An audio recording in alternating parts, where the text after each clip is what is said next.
kulot nun, parang buhok mo. Actually, kaya mo siya. Ayan.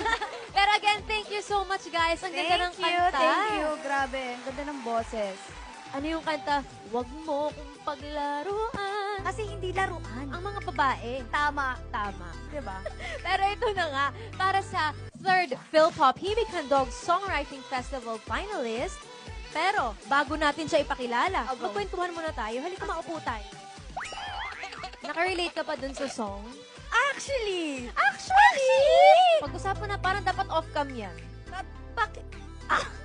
Pero hindi, maganda yung message nung kanta kasi tapos may rap pa siya, no? Tapos ang ganda nung rap niya, para mga larong Pinoy. Mga laro, may nanay-tatay, pen-pen de sarapen, at ayaw daw nila sa ugaling batutin. Ano yon, Fana?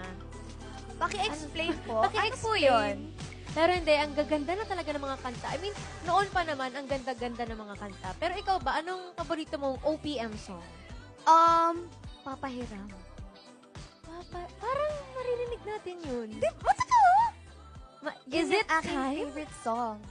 Time na ba para marinig natin ang favorite song ni Pwede Piang? bang parinig? Pero sabi nila, it's time! It's time para marinig natin ang favorite song ni Piang. Kaya naman, paki-introduce. Okay, singing the song Papahiram